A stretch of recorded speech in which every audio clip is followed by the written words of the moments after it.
ఈ కార్యక్రమాన్ని ఏర్పాటు చేసిన వ్యవసాయ శాఖ, ఆర్థిక శాఖ మంత్రివర్యులకు, ఇందులో పాల్గొన్న శాసన మండలి చైర్మన్ గా పెద్దలు గుత్తా సుఖేందర్ రెడ్డి గారు, అసెంబ్లీ స్పీకర్ శ్రీ గడ్డం ప్రసాద్ గారు, మంత్రివర్యులు ఉత్తమ్ కుమార్ రెడ్డి గారు, దుద్దిల్ల శ్రీధర్ బాబు గారు,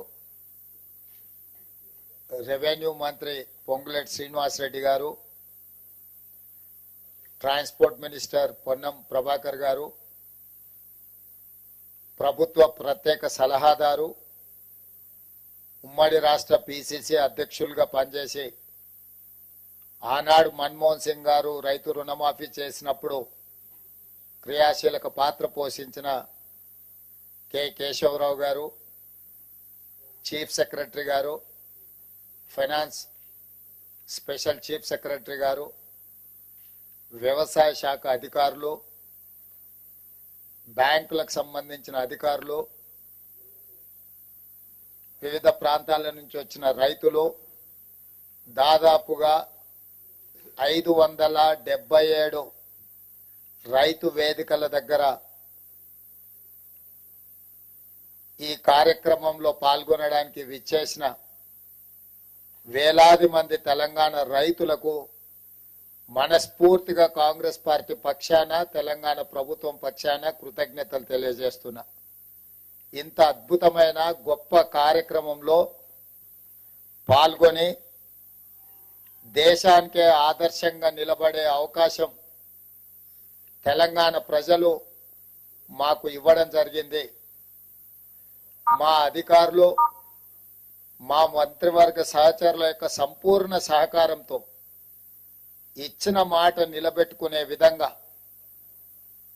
కాంగ్రెస్ పార్టీ మాట ఇస్తే అది శిలాశాసనం అని మరొక్కసారి రుజువైంది. ఆనాడు 2004 సంవత్సరంలో శ్రీమతి సోనియా గాంధీ గారు ఉమ్మడి రాష్ట్రంలో ఉన్న కరీంనగర్ జిల్లా కేంద్రంలో ఎన్నికల ప్రచారంలో భాగంగా 4 కోట్ల తెలంగాణ ప్రజలకు వారు మాట ఇచ్చిండ్రు.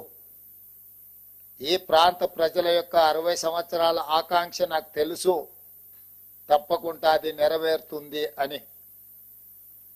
ఆ మాట ఇచ్చిన శ్రీమతి సోనియా గాంధీ గారు ఎలా అయినా మాట నిలబెట్టుకోవాలని ఎన్ని ప్రయత్నాలు చేసినా, ఎన్ని అవాంతరాలు వచ్చినా, ఎంతమంది అడ్డంకులు సృష్టించినా, ఒక దశలో పార్టీకి తీరని నష్టం జరుగుతుంది, అత్యధిక పార్లమెంట్ స్థానాలు, అత్యధిక శాసనసభ స్థానాలు ఉన్న ఆంధ్రప్రదేశ్లో పార్టీ మనుగడనే కష్టమవుతుందని చెప్పి అన్నా, వాస్తవంగా అది జరుగుతుందని అంచనాకి శ్రీమతి సోనియా గాంధీ గారు వచ్చినా వెనక్కి తిరిగి చూడకుండా మాట తప్పని మడమ తిప్పని నాయకురాలుగా 4 కోట్ల తెలంగాణ ప్రజల యొక్క ఆకాంక్ష నెరవేర్చి తెలంగాణ రాష్ట్రాన్ని ఏర్పాటు చేయడం జరిగింది.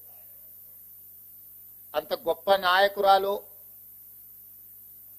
ఈ చరిత్రలో తెలంగాణ ప్రజలు శాశ్వతంగా గుర్తు పెట్టుకునే విధంగా తెలంగాణ రాష్ట్రాన్ని ఇచ్చి 10 సంవత్సరాలు పరిపాలన చేసిన నాయకులు 2014లో రైతులకు ₹1,00,000 రుణమాఫీ చేస్తామని హామీ ఇచ్చి అధికారంలోకి వచ్చి 5 సంవత్సరాలైనా 4 విడతల్లో చేస్తామని, అసలు మిత్తి చెల్లిస్తామని ఆ 5 సంవత్సరాలు రైతులను తప్పుదోవ పట్టించి మళ్ళీ 2018 సంవత్సరంలో కూడా అదే విధమైన ₹1,00,000 రుణమాఫీ మాట ఇచ్చి 5 సంవత్సరాలు పూర్తయినా వారు ఆ హామీని నెరవేర్చలేకపోయినారు. ఇది సందర్భం కాకపోయినా లక్షలాది తెలంగాణ రైతాంగానికి గుర్తు చేయవలసిన బాధ్యత ఈ రాష్ట్ర ముఖ్యమంత్రిగా నా మీద ఉన్నది. మొదటి 5 సంవత్సరాలలో ఆనాటి ప్రభుత్వం చెల్లించింది 12,000 కోట్ల రూపాయలు మాత్రమే. రెండవసారి 2018 నుంచి 2023 వరకు చెల్లించాల్సిన 16,000 కోట్లు, కానీ చెల్లించిన 9,000 కోట్లు కూడా సరిగ్గా చెల్లించలే. 10 సంవత్సరాలు 2 సార్లు ముఖ్యమంత్రిగా బాధ్యత నిర్వహించిన ఆనాటి పెద్దలు 21,000 కోట్ల రూపాయలు కూడా పూర్తి స్థాయిలో రైతులకు చెల్లించలేదు. ప్రజలకు ముఖ్యమంత్రులన్నా ప్రభుత్వం అన్నా విశ్వాసం కోల్పోయే విధంగా రైతులు ఆత్మహత్య చేసుకునే పరిస్థితులు ఉన్నా కూడా ఆనాడు ప్రజలకు ఇచ్చిన మాట నిలబెట్టుకోలేకపోయినరు. కానీ కాంగ్రెస్ పార్టీ ప్రజా ప్రభుత్వాన్ని ఏర్పాటు చేస్తాం, ప్రజలు తీర్పిస్తే అని చెప్పి మే 6, 2022 నాడు ఇంతకుముందు ఎల్లయ్య చెప్పినట్టు వరంగల్ ఆర్ట్స్ కాలేజ్ మైదానంలో లక్షలాది మంది సమక్షంలో ఈనాటి లోక్సభ పక్ష నాయకుడు కాంగ్రెస్ పార్టీ మాజీ అధ్యక్షులు శ్రీ రాహుల్ గాంధీ గారు ముఖ్య అతిథులుగా పాల్గొని లక్షలాది మంది రైతుల సమక్షంలో వరంగల్ డిక్లరేషన్ పేరు మీద రైతులకు 2 లక్షల రూపాయల రుణమాఫీ చేస్తామని మొట్టమొదట వారు హామీ ఇవ్వడం జరిగింది. రైతు డిక్లరేషన్ లో ఆ మాటను నిలబెట్టుకొని, ఆ మాటను గుర్తుపెట్టుకొని సెప్టెంబర్ 17, 2023 నాడు తుక్కుగూడ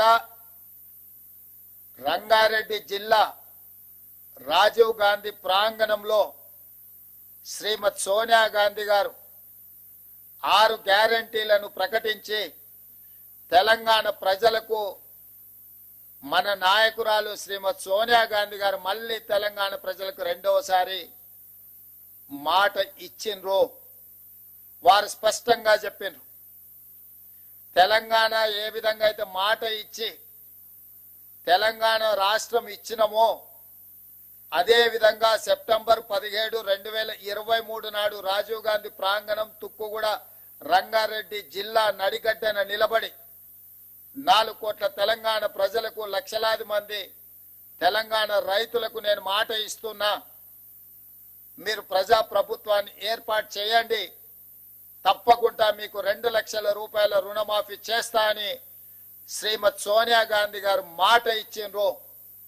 అందుకే ఈనాడు మా ప్రభుత్వం, మా మంత్రివర్గ సహచరుల సంపూర్ణ సహకారంతో రాహుల్ గాంధీ గారు మే 6, 2022 నాడు రైతు డిక్లరేషన్ లో చెప్పిన 2 లక్షల రూపాయల రుణమాఫీని సెప్టెంబర్ 17, 2023 శ్రీమతి సోనియా గాంధీ గారు ఇచ్చిన 6 గ్యారంటీలలో అత్యంత కీలకమైన 2 లక్షల రూపాయల రుణమాఫీని ఈనాడు ఏఐసిసి అధ్యక్షుడు శ్రీ మల్లికార్జున్ ఖర్గే గారి నాయకత్వంలో ఈ ప్రభుత్వం సచివాలయంలో కూర్చొని ధైర్యంగా, దర్పంగా తెలంగాణ రైతాంగానికి ఈరోజు బ్యాంకర్లు, అధికారుల సమక్షంలో 6,098 కోట్ల రూపాయలను మొదటి విడతగా 1,00,000 రూపాయల వరకు అప్పున్న రైతులకు మొత్తానికి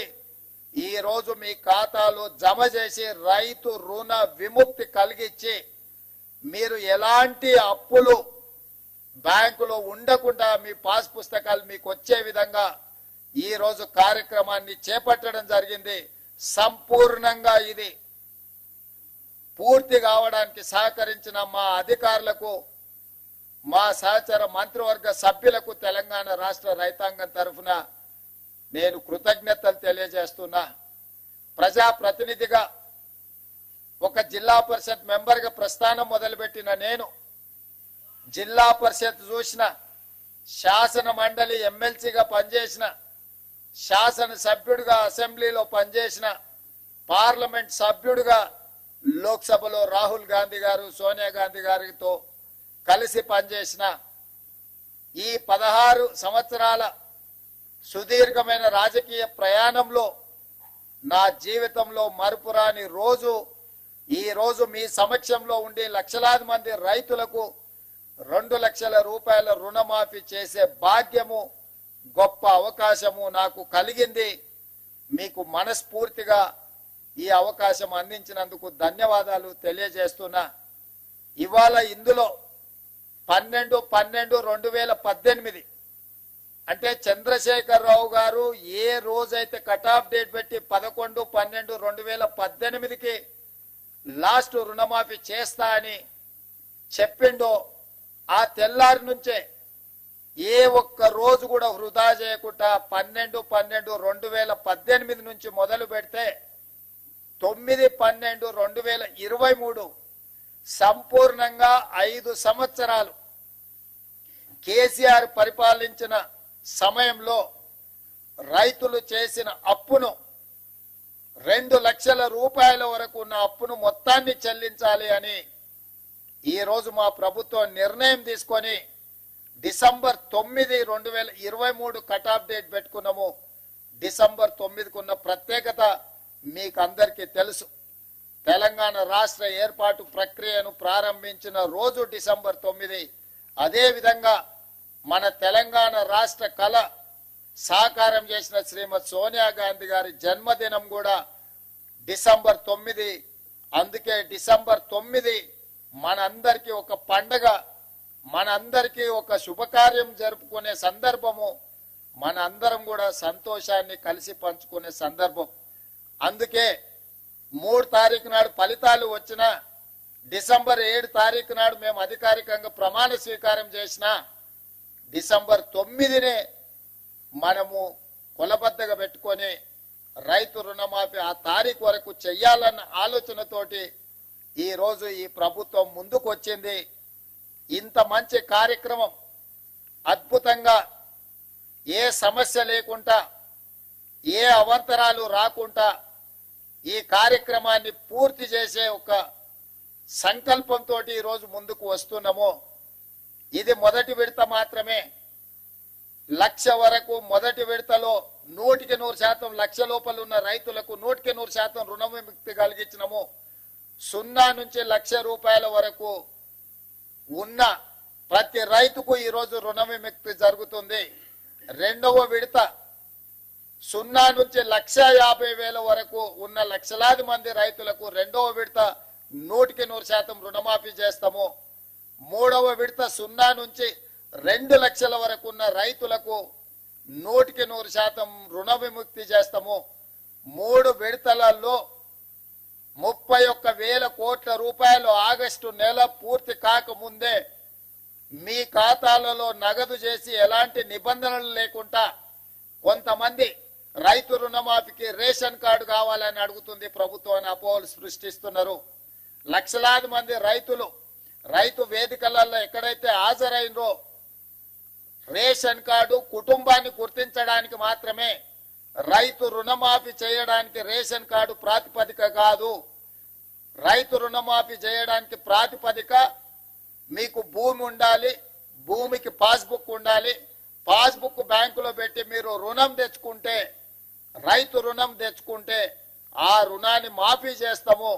రుణమాఫీకి కొలబద్ద పాస్ పుస్తకమే తప్ప రేషన్ కార్డు కాదు. గ్రామాలలో ఉన్న మీ మిగతా రైతులందరూ కూడా కొంతమంది దొంగలు ఏదైనా దొంగ మాటలు చెప్తే నమ్మొద్దు అని చెప్పి స్పష్టంగా వాళ్ళకు ఒక అవగాహన కల్పించండి. ప్రతి రైతుకు ఉన్న అప్పును మాఫీ చేయడానికి అవసరమైన అన్ని చర్యలు చేపడుతున్నాము. ఏదైనా సాంకేతిక లోపం వస్తే మీ సంబంధిత బ్యాంకు అధికారి దగ్గరికి వెళ్ళండి, వాళ్ళు సంపూర్ణంగా సహకరిస్తారు. ఈ రోజు ఆ అధికారులు కూడా ఈ సమావేశంలో ఉన్నారు. వాళ్ళందరికీ కూడా మేము విజ్ఞప్తి చేస్తున్నాము. విద్య పూర్తిగా రాని వాళ్ళు, సాంకేతిక నైపుణ్యం లేని రైతులు ఏదైనా చిన్న చిన్న తప్పిదాల వల్ల మీ కంప్యూటరీకరణలో ఏదైనా సమస్య వస్తే రైతులను కూర్చోబెట్టి ఆ రైతులకు ఒక అవగాహన కల్పించి ఆ రైతులకు రుణమాఫీ ఏ విధంగా పూర్తి చేయాలనో వాళ్ళకు అవగాహన కల్పించండి అని చెప్పి మేము బ్యాంక్ అధికారులను విజ్ఞప్తి చేయడం జరిగింది. వాళ్ళు ఒప్పుకున్నారు. వాళ్ళకు కూడా మనస్ఫూర్తిగా కృతజ్ఞతలు. అదే విధంగా మన వ్యవసాయ శాఖకు సంబంధించిన అధికారులు అందరు రైతులను సమన్వయం చేసుకొని వాళ్ళ రైతుల ఖాతాలను తెలుసుకొని పిఎస్సిఎస్ లో వేసిన డిసిసిబి బ్యాంకులలో వేసిన డబ్బులు కూడా తిరిగి రైతుల ఖాతాలోకి చేరడానికి అవసరమైన అన్ని ఏర్పాట్లను చేయమని మా వ్యవసాయ శాఖ అధికారులు, మన వ్యవసాయ శాఖ మంత్రి ఆయనే స్వయంగా ఒక మంచి రైతు, ఆయన ఎప్పుడు సమయం వచ్చినా సందర్భం వచ్చినా వారు వ్యవసాయం చేస్తారు, వ్యవసాయం సమస్యలు తెలుసు.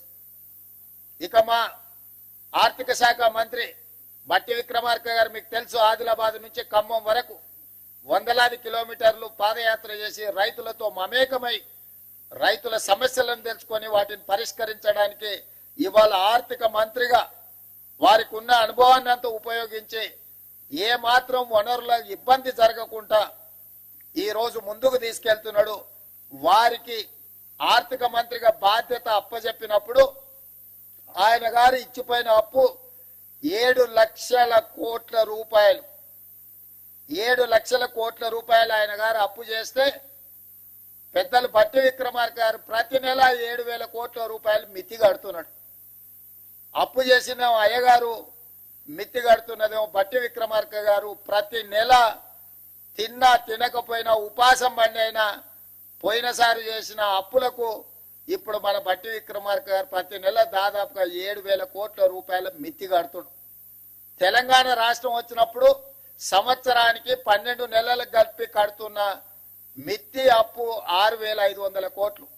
ఆనాడు సంవత్సరానికి కట్టే బ్యాంకు అప్పు ఇవాళ ప్రతి నెల కట్టాల్సిన పరిస్థితి వచ్చింది. ప్రతి నెల గతంలో ప్రభుత్వ అధికారులకు జీతాలు ఇవ్వాలన్న కష్టంగా ఉండే, ఎత్తుకొని జమ చేసి ఇచ్చే పరిస్థితి. అక్కడి నుంచి ప్రభుత్వ అధికారులకు పెన్షన్దారులకు ప్రతి నెల 1వ తారీఖు నాడు 5,000 కోట్ల రూపాయలు జీతభత్యాలకు ఈరోజు మనం కేటాయిస్తున్నాము, నిధులు విడుదల చేస్తున్నాం.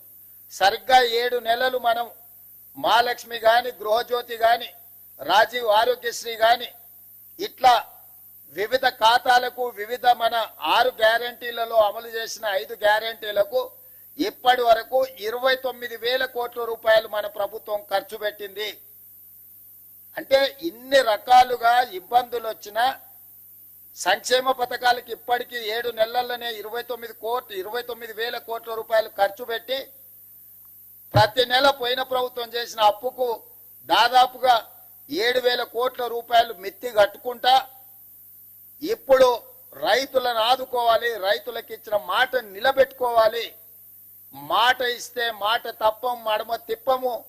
కాంగ్రెస్ పార్టీ ఏదైనా చెబితే 100% అమలు చేస్తుంది అని 2009లో మన్మోహన్ సింగ్ గారు ఏ విధంగా అయితే రుణమాఫీ చేసి చూపించిండో ఈనాడు దేశంలోనే ఆదర్శం. కొంతమంది ఎక్కడెక్కడి నుంచో వచ్చి ఒక ఆయన గుజరాత్ మోడల్ అంటాడు, ఇంకొక ఆయన ఇంకేదో మోడల్ అంటాడు. ఇవాళ ఈ దేశంలో ఉండే కోట్లాది మంది రైతులకు, రాజకీయ పార్టీలకు తెలంగాణ మోడల్ ఆదర్శంగా నిలబడబోతుంది. తెలంగాణ రాష్ట్రం మాట ఇచ్చి రైతులకు 2 లక్షల రూపాయల రుణమాఫీ ఏకకాలంలో అధికారంలోకి వచ్చిన మొదటి 8 నెలల లోపలనే శ్రీమతి సోనియా గాంధీ గారు, శ్రీ రాహుల్ గాంధీ గారు ఇచ్చిన మాట నిలబెట్టుకొని ఈ రోజు దేశంలోనే ఆదర్శమైన ప్రభుత్వంగా తెలంగాణ మోడల్ గా ఈ రోజు మనము నిలబడ్డము. వ్యవసాయం దండుగ కాదు, వ్యవసాయం పండుగని నిరూపించినాం. రైతుల కోసమే ఈ ప్రభుత్వం ఉన్నది, రైతును రాజును చేయడమే ఈ ప్రభుత్వం యొక్క లక్ష్యం. ఇది ప్రజా ప్రభుత్వం అని చెప్పి ఈనాడు మనం నిరూపించుకున్నాం. ఇవాళ దేశంలోనే మనం తలెత్తుకునే విధంగా ఈ కార్యక్రమం ఉండబోతుంది. మీ అందరి సహకారం ఉండాలి.